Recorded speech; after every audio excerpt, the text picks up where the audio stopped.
3 months ago, I was just Margaret Sullivan, 67, widowed, retired, living peacefully in my modest Portland home. My days were filled with gardening, library trips, and book club meetings with women I'd known for years. I wasn't rich or extravagant, but I had stability, independence, and a quiet life I loved.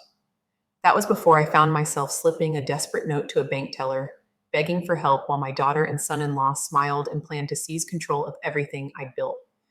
If you're watching this, it means someone listened, and maybe, just maybe, this will help someone else before it's too late. It started like most tragedies do, slowly, subtly, wrapped in concern that felt almost loving. One Tuesday morning, my daughter Sarah called. "Mom, we're worried about you living alone," she said sweetly, the words sugar-coated and practiced. In the background, I could hear her husband, Derek, muttering softly, probably feeding her lines like a coach behind the curtain. "I'm fine, sweetheart," I replied, trimming my petunias in the front yard. "Mrs. Chen next door checks on me, and I've got my medical alert bracelet." But Sarah pressed, "That's not enough anymore, Mom. We think it's time to make some adjustments." The phrase lingered in my mind. Adjustments. What they meant, I would come to learn, was that I should stop living independently. Over the next few weeks, their visits increased, always unannounced. Derek would scan my kitchen, opening cabinets, checking for expired food like he was inspecting a rental property. Sarah asked questions she'd never cared about before. What prescriptions I was taking, whether I had trouble remembering appointments, how I handled my bills.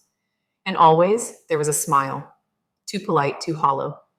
They started leaving pamphlets behind, articles about elder fraud, checklists about signs of cognitive decline. Derek even mentioned how complicated it must be for me to manage all my accounts alone. I'd managed our family finances for nearly 50 years, ran my late husband's contracting company bookkeeping like a pro. I balanced every checkbook down to the penny, but in their eyes, that all vanished the moment I turned 65. Then came the day they brought legal papers, a power of attorney document, neatly typed with sticky notes marking exactly where I was supposed to sign. "Just a precaution," Sarah said, folding her hands. "So we can help you if something happens." I didn't even read it. I told them I'd let my lawyer review it first. That changed the mood instantly. The air went cold. Derek's jaw tightened. Sarah's voice lost its sweetness. "Don't you trust us, Mom?" I did trust them. That was my mistake. They were my family, my daughter, the same little girl who used to fall asleep on my chest after school. Derek, her husband of 15 years, father of my 3 grandkids. I thought I was protecting my future. I didn't realize I was stepping into a trap. The pressure campaign escalated. Sarah began calling me twice a day, sometimes more, always ending with subtle digs. "You forgot Tommy's baseball game," a game I was never told about. "Mrs. Patterson said you looked confused at the store," a woman I'd never spoken to. Derek dropped by more often too, always with a reason to check on something.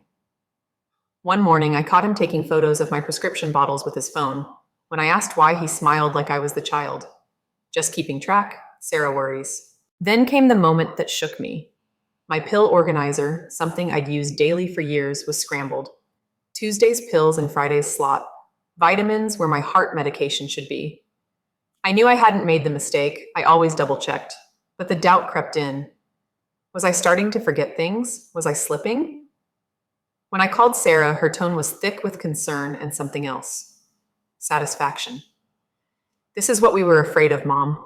That night, I couldn't sleep. I walked the house like a stranger. The furniture was familiar, my bills were paid, my lists were current. But I felt like I was losing my grip on the very ground I'd built my life on. The next day, I called Robert Martinez, my lawyer of 15 years.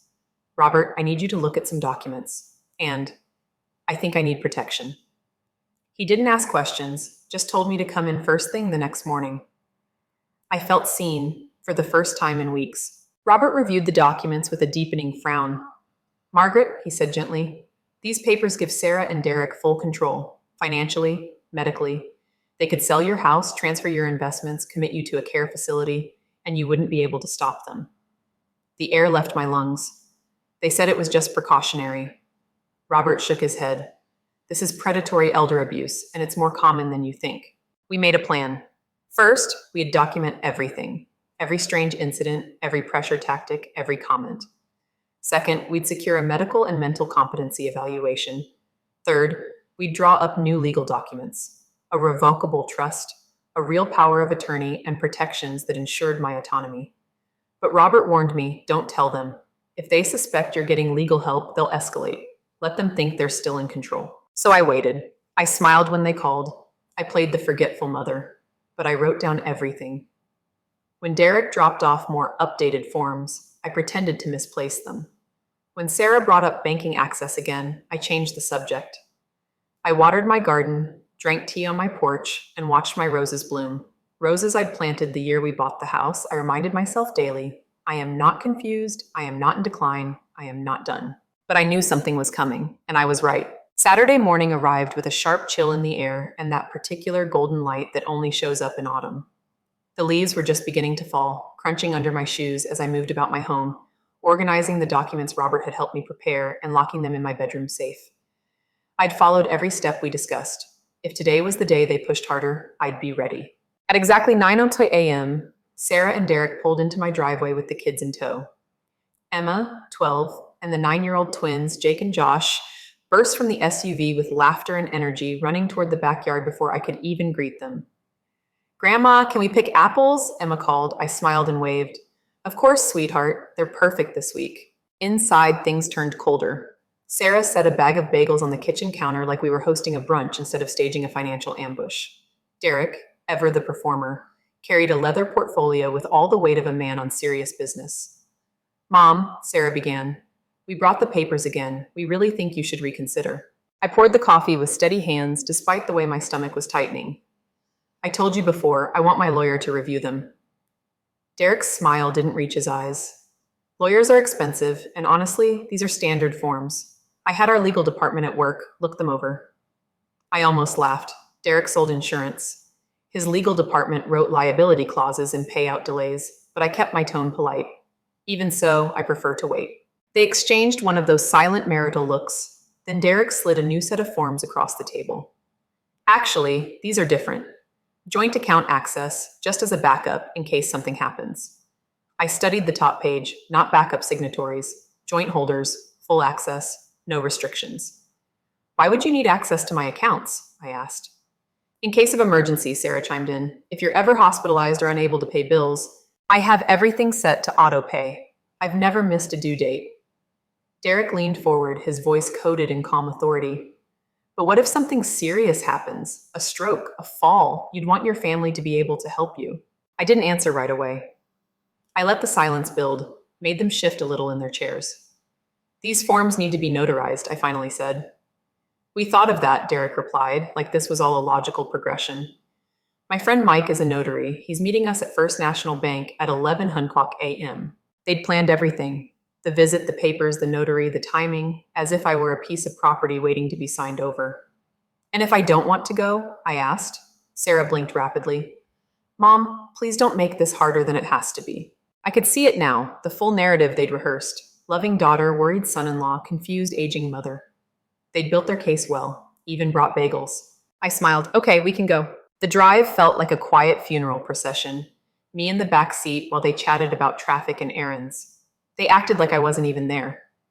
As if they'd already moved past this moment and were thinking about what came next. My accounts, my house, my future, all under their control. When we arrived at the bank, Derek's friend Mike, the notary, was waiting in the lobby. Tall, sharp suit, fake smile. He greeted me like I was a distant relative he'd done a favor for once. The bank manager, Patricia Chen, appeared and ushered us into a private office. So you'd like to add joint account holders? She asked, glancing over the paperwork. Derek answered before I could speak. Yes, just for emergency access. But Patricia wasn't new to this game. Her eyes met mine and didn't flinch. Mrs. Sullivan, do you understand that this gives them full access to withdraw, transfer, and close your accounts at any time? Sarah jumped in. She understands. We've explained everything. But Patricia didn't look away from me. Ma'am, I need to hear it from you. I hesitated just long enough. I suppose it's necessary, I said, letting uncertainty color my tone. Patricia's brow furrowed. You don't sound sure? Would you like more time to consider? Derek shifted forward. She's just tired. It's been a long morning. And then I did it. I slipped Patricia a small folded note I prepared that morning. 3 words written in trembling but clear handwriting. Help, not my choice. Patricia opened it discreetly beneath her clipboard. Her expression didn't change, but I saw something flicker in her eyes. Recognition. She nodded and stood. Mr. and Mrs. Johnson, would you mind stepping outside? I need to complete some verification steps with Mrs. Sullivan privately. What kind of verification? Derek asked sharply. Standard protocol for changes of this size. Reluctantly, they left. As soon as the door clicked shut, Patricia leaned in. Mrs. Sullivan, are you being coerced? Yes, I said, my voice finally steady. They've been pressuring me. I didn't want to be here. I'm required to report suspected elder abuse. Would you like me to do that? Yes, but not yet. I need more time. My lawyer is helping me prepare protections. I need them to think I went along with this. Patricia nodded slowly. Understood. I'll flag the accounts for monitoring and document your note in your file. If any suspicious activity happens, I'll be alerted immediately. For the first time in weeks, I felt a real sense of safety. I was not alone anymore. Sarah and Derek returned. Patricia smiled calmly. Everything's in order. Let's proceed. Mike the notary pulled out his seal, ready to rubber stamp their scheme. But Patricia subtly turned her phone and tapped the record button, capturing every detail: the body language, the tension, the performance, the evidence. I signed. But this time, the paper trail would be mine. Back in the SUV, Derek and Sarah buzzed with relief, congratulating themselves in low, smug voices as they pulled out of the bank parking lot. I sat in the back seat, quiet, watching the buildings go by like scenery in a play I no longer had to pretend to be part of. They believed they had won, that I had given up, that all it took was a little pressure and a notary. But they were wrong. What they didn't know, what they couldn't imagine, was that every piece of their performance had just been recorded by the bank manager, that Patricia had flagged my accounts for any unusual withdrawals, that Robert, my lawyer, was building a legal case with every bit of documentation I had given him, and more importantly, that I was finally done playing the helpless old woman they so clearly wanted me to become. That evening, Sarah called again, this time to check in and thank me. It's just going to make things easier, Mom. You'll see, she said, her tone bright and casual. Now we can help you if something happens. I thanked her with the same polite tone I'd used my entire life, one I'd mastered long ago when dealing with difficult clients or nosy neighbors. But inside, I felt colder than I had in years. I spent the rest of the weekend gathering every piece of evidence I could find: texts, emails, pill bottle photos Derek had taken, notes I'd written to myself documenting their visits, their comments, their manipulation. I photographed the mixed-up pill organizer, dug out the outdated articles Derek had left behind, and even printed transcripts of Sarah's more concerning voicemails. On Monday, I met with Robert at 8:30 a.m., folder in hand. He didn't need to say much. You've done everything right, he said, flipping through the paperwork. And Patricia Chen confirmed the interaction at the bank. She's already filed an internal report. That'll go a long way if we need to act quickly. I felt a flicker of vindication, but it was tempered by sadness. Because this wasn't a stranger doing this to me. It was my own daughter, my son-in-law, the people I'd loved and trusted most. Over the next 2 weeks, Robert and I finalized a full estate restructuring. We created a revocable trust with him as a neutral successor trustee. I named a secondary power of attorney, my longtime neighbor, Mrs. Chen, who had no financial interest in my affairs and who knew me better than Sarah did at this point. We filed updated wills, guardianship preferences, healthcare directives. Everything was documented and locked down. And most importantly, we filed a confidential legal complaint about suspected elder financial coercion. The complaint didn't accuse Sarah and Derek directly yet. It simply flagged patterns and created a legal trail in case things escalated, and we both knew they would. Sure enough, within days of the account changes, Patricia called me quietly. Mrs. Sullivan, Derek attempted to transfer $5,000 from your checking into an investment account yesterday. I blocked it and logged the attempt. That was the moment I knew they weren't just hedging for emergencies. They were beginning to dip into what they believed was now theirs. I told Patricia to let them try again. 2 days later, Derek attempted a withdrawal for $12,000. Patricia flagged it. Robert immediately filed for an emergency injunction, citing the earlier documentation and the ongoing legal preparation. The court responded within 24 hours. And then I made the call. Sarah answered on the second ring. Hi, Mom, how are you feeling? I'm fine, sweetheart, though you might want to check your email. There was a pause. What do you mean? I think Robert's firm has sent something to you and Derek. It's about the accounts, about your attempted withdrawals, and about the upcoming court review. Her tone changed instantly. Mom, what are you talking about? I'm talking about the emergency protection order filed this morning, effective immediately. You and Derek are no longer authorized to access my accounts, speak on my behalf, or interfere with my medical or legal affairs. You can't do that, she said, the warmth gone now, replaced by sharpness. We're your family. We were just trying to help. I know exactly what you were trying to do. I said quietly, and it stops now. There was a long silence, then coldly, if that's how you want to handle it. It is, I said. And Sarah, I loved you. I still do. But love doesn't mean blind trust, and it certainly doesn't mean handing over my life because someone thinks I'm old enough to stop counting. I hung up before she could answer. That week, Robert arranged a full mental competency evaluation. The results came back crystal clear. No cognitive decline, no memory issues, fully competent. The documentation, combined with the flagged bank activity, sealed the protection order. Derek and Sarah were formally barred from making any further financial decisions on my behalf. Their access was revoked. My accounts, my house, and my legal affairs were returned fully to my control. And I breathed. It wasn't victory I felt exactly. It was survival. Clarity, relief, but also a deep sadness. I'd lost something far more precious than money. I'd lost the illusion that my daughter would always have my best interests at heart. I'd lost the belief that love always meant safety, and that realization, more than anything else, had reshaped the world around me. In time, I started sleeping through the night again. The tension in my chest eased. I returned to my book club, my garden, my quiet life in Portland. The roses bloomed again. I even began volunteering at a local center that helps seniors understand financial scams and coercion. You'd be surprised how many of them look just like family. Because sometimes they are. 3 months after the bank incident, I stood in front of a small group of older adults at the Portland Senior Resource Center, holding up a plastic pill organizer that looked just like the one Derek had tampered with. I watched as the audience leaned in, their faces reflecting recognition, confusion, and in some cases, pain. This is how it starts, I told them. Not with someone breaking into your house or stealing your credit card, but with someone you trust, someone you love, quietly rearranging your medications, telling you you're forgetful, that you need help, that you're not capable anymore. There were nods across the room.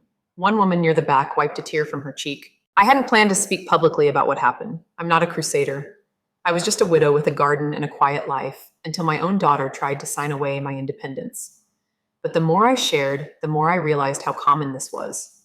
How many people were quietly enduring the same thing, the same doubts, the same manipulation, and too often, without a Patricia Chen or a Robert Martinez to catch them before it was too late. I never filed criminal charges against Sarah or Derek. The restraining protections and legal changes were enough to keep them at bay. They moved out of state a few months later. Derek took a job in Nevada, and Sarah stopped sending updates about the kids. I haven't seen my grandchildren since that last morning when they ran through my yard, picking apples and laughing, unaware that anything was wrong. That's the part that still hurts the most. I miss them.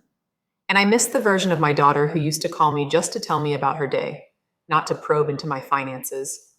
Somewhere along the way, fear, greed, or desperation twisted her love into something I couldn't recognize. But I've stopped blaming myself for trusting her, because trust isn't the problem. The problem is when we're made to feel guilty for not surrendering it entirely, when love becomes a contract with hidden clauses, when getting older means being treated like a liability rather than a person. I live on my own still, and plan to for as long as I'm able.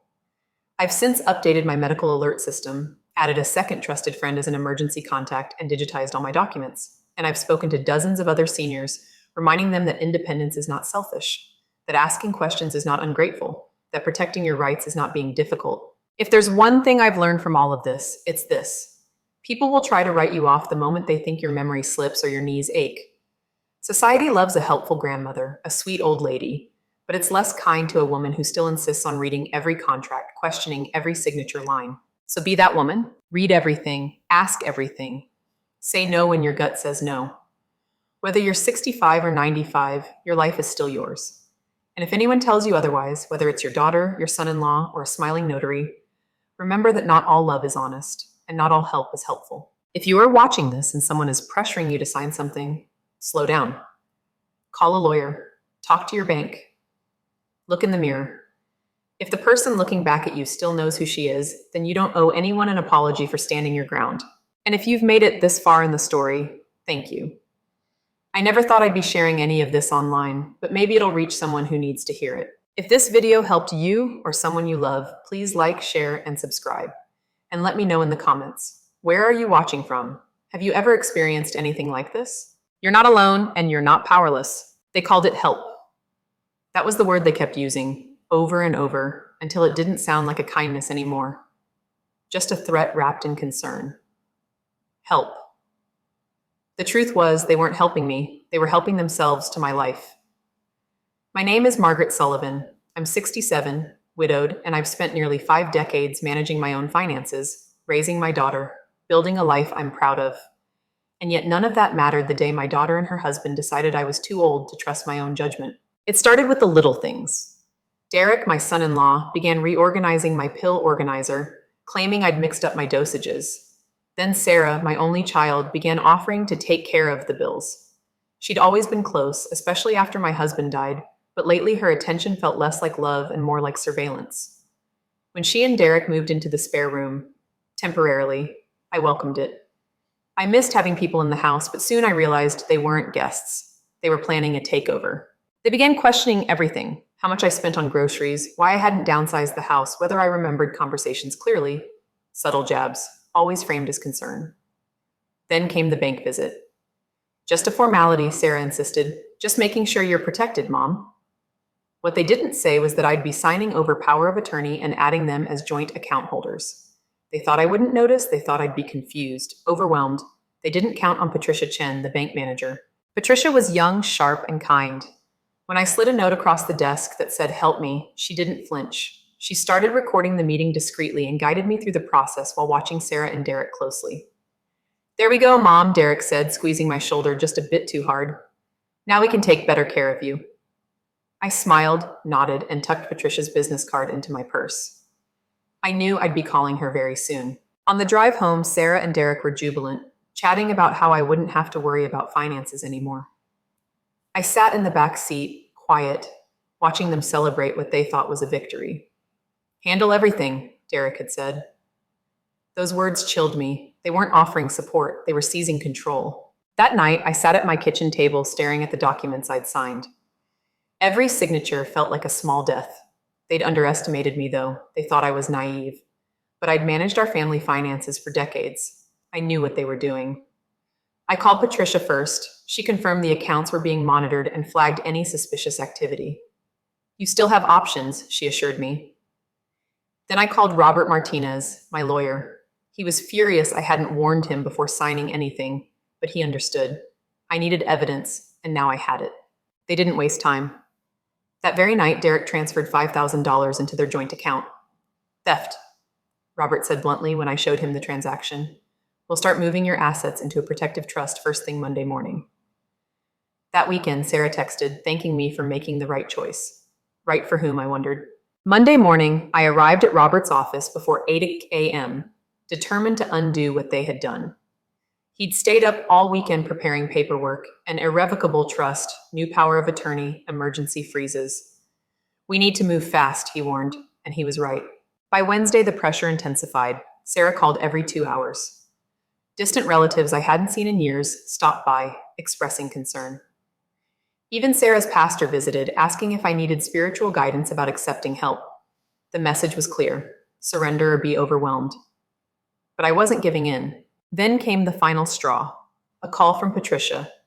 "Margaret, $23,000 was just transferred from your accounts for a deposit and care fees at an assisted living facility. Sunset Manor. They were planning to move me, against my will, this weekend. Get your money out tonight if you can," Patricia urged. That evening, Derek showed up at my door with 2 strange men, one with a clipboard, one who looked like security. I didn't answer. The knocking continued for 10 minutes. "We know you're in there," Derek called. I stayed silent, heart pounding. When they finally left, I called Robert. "Pack a bag," he said. "You're staying at my guest house tonight. Tomorrow, we take back your life." Thursday morning, we walked into the bank with a court order. Sarah and Derek were already there, smug and self-satisfied. Until they saw Robert. Until they saw the officer. "What the hell is this?" Derek snapped. "This is a restraining order," Robert replied calmly. "And this is a freeze on all joint accounts pending investigation." Patricia laid out the documents. "We have video evidence of coercion and physical intimidation." Sarah looked at me, tears forming. "Mom, what have you done?" I looked her in the eye. Protected myself. Derek tried to argue, but the officer stepped forward. "She seems more competent than you do right now, sir." Robert detailed their crimes: gaslighting, unauthorized transfers, false pretenses. Derek blanched when he learned elder financial abuse carried a 5-year prison sentence. "You can't do this," Sarah said near tears. "We're family." I looked at her, remembering lullabies and birthday cakes. When did you stop being my daughter and start being my warden? She had no answer. They left that bank stunned and silent. The weeks that followed were the quietest I'd experienced in a long time. No more phone calls every 2 hours, no knocks at the door, no sudden visits wrapped in the guise of concern. For the first time in months, I could sit in my own garden with a cup of tea and hear nothing but birdsong and my own thoughts. It felt like peace, but also like mourning. I hadn't just reclaimed my finances. I'd drawn a line between myself and my only child. Robert and I worked quickly. We moved my assets into a protective trust that could never be accessed without my direct consent. He helped me draft a new power of attorney, giving limited rights only to a trusted legal contact. Patricia and her team submitted the elder abuse report and forwarded all relevant footage to the authorities. And in the process, Patricia and I became actual friends. We began meeting for lunch once a week, bonding over everything from fraudulent transfers to our shared love of classic mystery novels. But something deeper shifted when I began sharing my story, first with Patricia, then with my neighbor Mrs. Chen, then with the women at my book club. To my surprise, I wasn't alone. Mrs. Chen's son had tried to get her to sign over her house. Dorothy had narrowly escaped being pushed into a care home by her daughter. Margaret from church had been gaslit into believing she had dementia by her grandson, who later emptied her savings account. These weren't isolated incidents. They were a pattern. They make you feel like you're crazy for wanting control of your own life, Dorothy told me. Like independence is something shameful at our age. We began meeting regularly, talking not just about what we'd survived, but about how we were reclaiming our lives. That little group of women became my anchor, and unknowingly, the start of something much bigger. Then, 3 weeks after that showdown at the bank, Sarah called. I let it go to voicemail. Mom, please, I know you're angry, but I miss you. The kids miss you. Can't we talk? I'm sorry if we pushed too hard. We were scared of losing you. Please call me. The message was perfectly crafted. Remorseful without taking responsibility, emotional without admitting fault. I knew it for what it was, manipulation with softer edges. I didn't return the call. A week later, Derek showed up at my door. I watched through the peephole as he paced, clearly agitated. He left a note. Margaret, this has gone on long enough. We made mistakes, but we're family. Sarah is heartbroken. The kids don't understand why Grandma won't see them. Don't let lawyers ruin everything. That last line hit harder than I expected because it wasn't lawyers who ruined anything. It was greed. It was control disguised as care. But the mention of the kids, Emma, Jake, and Josh, made something twist in my heart. They had no part in this. They were just children, caught in a storm they couldn't understand. I called Robert. What if I want to see my grandchildren? We can set up supervised visits, he said carefully. But be cautious, they may use the kids to get back in. I thought about it all night. Then the next morning, I called Sarah. Her voice cracked when she answered. Mom? I want to see my grandchildren, I said firmly. We can come by this weekend. No, I'll meet them at Laurelhurst Park, Saturday at 2:00 p.m. You and Derek can drop them off and pick them up 2 hours later. A long silence. Okay, she said finally. We'll be there. I was ready for them to try something. They wouldn't be able to help themselves. Saturday came with that golden October light Portland is known for. I got to the park early, chose a bench with a clear view, and sat with a recording device in my coat pocket, just in case. At exactly 2:00 p.m., their SUV pulled up. The kids ran to me with open arms. Grandma, Emma squealed. You don't look sick at all. Sick? I asked gently. Mom said you were resting a lot, she replied innocently. I hugged her tighter. I'm doing just fine, sweetheart. The next hour passed in a blur of hugs, laughter, and stories about school and Halloween costumes. The boys showed me their soccer jerseys. Emma told me about a book she was reading. For a brief, shining moment, I forgot the ugliness that brought us here. But Sarah couldn't stay quiet for long. She approached, sitting across from me as the kids played. I know we made mistakes, she began, but we were scared about your health, about what might happen if you were alone. What mistakes do you think you made? I asked, watching her carefully. We pushed too hard about assisted living. We took some precautions with the accounts that maybe weren't necessary. I nodded slowly. Do you think taking $23,000 from someone without their consent is a mistake or a crime? She flinched. That money was for your care. A care facility I didn't want, paid for without my approval. Derek stepped closer. Margaret, enough. This drama has to end. You're a lonely old woman who's been turned against her own daughter by some slick lawyer and a banker who wants your business. I turned to him calmly. You just proved my point. You think my desire for independence is evidence that I shouldn't have it. Sarah started to cry. I love you, Mom. I just want to take care of you. No, I said softly. You want me to be taken care of. That's different. As I stood to leave, I hugged the children again. You can call me anytime, but I won't be seeing your parents until they understand I'm not their property. You can't turn them against us, Derek shouted behind me. I'm not turning them against anyone, I said without looking back. I'm showing them what self-respect looks like. 6 months passed. In that time, I didn't hear much from Sarah or Derek, and honestly, I didn't miss the tension. I poured my energy into rebuilding the life they had tried so hard to control. I expanded our little seniors group into a monthly gathering at the community center. Other women came, curious and cautious at first, then more confident as they shared their own experiences. One had been forced to sell her car, another had her daughter manage her prescription refills, only to find half her meds missing. We weren't bitter old women. We were survivors, slowly discovering that standing up for yourself doesn't make you cruel. It makes you whole again. Then one afternoon, I received something unexpected in the mail, a handwritten envelope from Sarah. Inside was a 3-page letter, her handwriting small and neat. She began with a simple line. Dear Mom, I've been in therapy since our confrontation at the park. She didn't make excuses, and for the first time, she didn't try to explain away what had happened. She talked about how losing Dad had changed her, how fear had morphed into control. Dr. Williams helped me understand that what I called love was actually fear, and what I thought was protection was control. She acknowledged everything, the bank coercion, the money transfers, the decision to institutionalize me without consent. She admitted she'd tried to erase my autonomy because she couldn't face the idea that I didn't need her. And at the end of the letter, she wrote, I don't expect forgiveness, and I don't expect you to trust me. I just wanted you to know that I finally see it, all of it, and I'm sorry.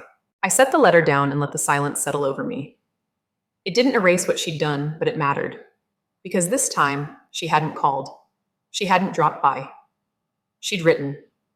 That simple act, waiting for a response instead of demanding one, was a sign of respect I hadn't seen in a long time. I didn't respond right away. I needed time. Her words were a start, but I'd learned the hard way that real change doesn't happen in letters, it happens in actions. A few weeks later, Emma called. Just Emma, using her mom's phone. Hi, Grandma, I just wanted to say hi. I smiled.